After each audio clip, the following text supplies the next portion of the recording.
Hello, how are you? Jessica here from marketingforgreatness.com, and here we are today.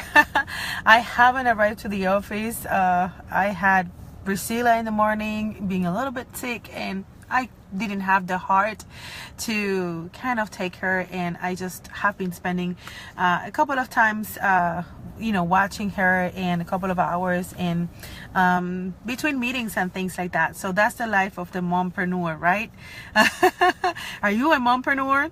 Hi Joanne, I was thinking about you this morning. Are you back in your house? Are you back from Kenya? How was the trip? Looking forward to catch up, my friend. So why people don't buy from you? Today is episode number 8, and we have been presenting in episode 1, 2, 3, 4, 5, and 7 different reasons why you might not having the conversions that you want, right? And by having conversions, we're helping you with increasing your revenues, creating the business model that will give you the freedom, and also help you spreading your mission, spreading your word, so your message can be reached and reach more people, and you can change more lives. How does that sound? Does that sound like something that you want to do? Does that sound like a life that you want to live? Hello, Gerardo. Was just talking to one business owner in Puerto Rico, and we were talking about how much time she was thinking that it was going to take her to create marketing materials for her business. And I was just talking about how I did it, how I started when back in 2009, when there was very little information. I want to tell you this. Back in 2009, Facebook was not that popular. You have no idea how many videos I had to watch, how many courses and materials I had to take, and how many events I had to actually participate on. The information that we have right now and free tools that we have right now, we're not there. For sure, we're not there.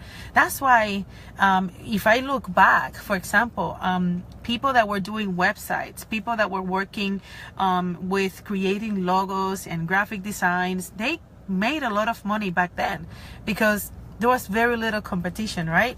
Right now, there's a lot of information out there, and you have to stay up in your marketplace, and you have to stay competitive.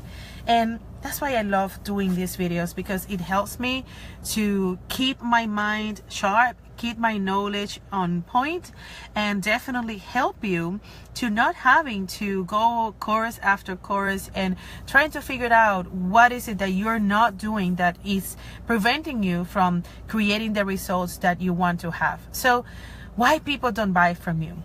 Today, I want to take you to the scenario where you have the marketing in place. You have the prospect in front of you, and you are talking to that prospect about the opportunity that they have and the things that they would like to change about their life, and how can you help them. And at some point, there is an opportunity for you to make or to ask one important question. And I find that 99% of the entrepreneurs, and I mean, I include myself here, I don't ask that question all the time. And it is actually, something that I need to get better on. And there's one question that you need to ask that will change the entire picture. And I will not tell you what that question is. I want you to try to guess. Have you noticed, if you have taken a presentation from, for example, an insurance broker, if you go to a presentation for a time sharing, if you go to a presentation from a financial advisor, have you noticed that if you are married, they ask you to be with your spouse, with your husband or wife? Have you noticed that? And there's a reason why. There's a reason why they require that you are with your significant other, which is the point of our training today. So one of the reasons why people might not be able to make the decision as much as they want to, as much as you are really nailing in what they need and they are convinced that they want to work with you, if you are not talking to the decision maker, then things cannot happen. So it's just that simple. I went through that over and over and over when I was selling my nutritional products. And I remember talking to the ladies, and they were very excited to join in the opportunity. They were very excited to work in the business as well. They wanted, but the investment was between $500 and $1,000. So it was not an investment that they were just, hide.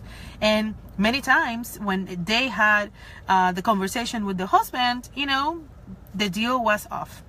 So I learned from them that I wanted to have a conversation with both husband and wife.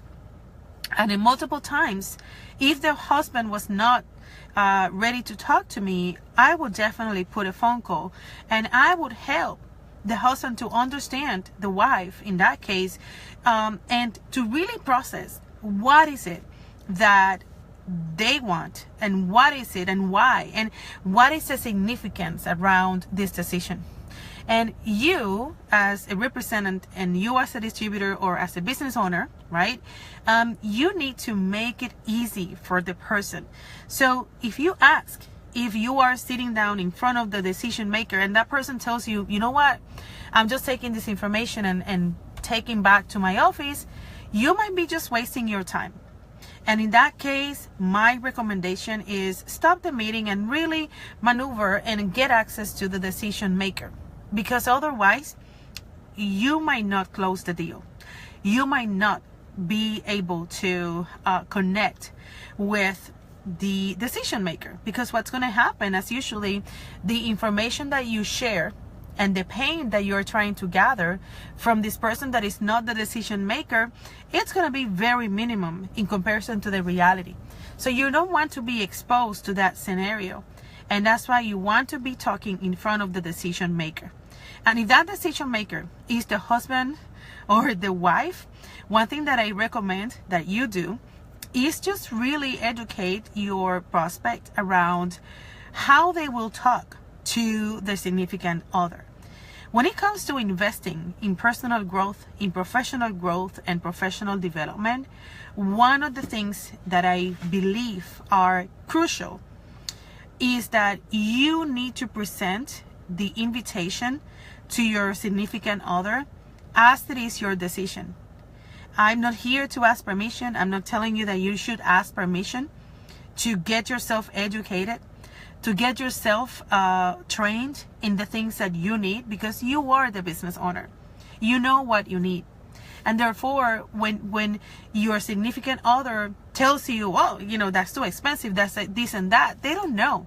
But there's something that you can do to help them, besides from just saying, I'm doing this with or without you, is that you can present the plan that you have around this investment. So don't just say, I'm going to do something. Let's say you're investing in our, diamond package, that we have in our university. Don't just say, I'm going to invest with this woman and she's going to, teach me this and that. No, really present the opportunity with your conviction that you're going to take action. Because if there's something that our significant others fear, is that we're going to take the information, wrap it, and then don't do anything with it. And it's going to be another chance of us wasting money and wasting investments. And obviously, nobody wants that. And you don't want that for yourself either. I totally get it. And therefore, get ready to present that announcement with all the information that you can to support their questions. And they will be afraid if you will be assuring that you're getting the return on that investment. That's the question that you need to ask yourself. What's your plan? I honestly, when I'm presenting my business to someone that I know that is not ready to make a huge investment, I'm the first one as a coach, as a consultant, to say, you know what, this might not be a good fit at this point. However, I cannot talk by other partners and you know, in the industry that we have, and other colleagues, I should say. But in general, when you are not talking to the decision maker as a business owner or as the person in charge of bringing sales for your company, you might just be wasting your time. So that's why today, in episode number 8, I wanted to present that as another reason why people don't buy from you. So questions around it, anything that you want to add? Gerardo, hi. I see other people here. Any questions that you have? How is life going here? Today we are taking, oh my goodness, doing a lot of things today, and actually I have to jump off. I have another call to take, but keeping on with our fitness and healthy goals for the 2017, and keeping up with the social media university, and keeping up with these live presentations that I'm doing every day. So stay tuned. Tomorrow, episode number 9, why people don't buy from you. Bye for now.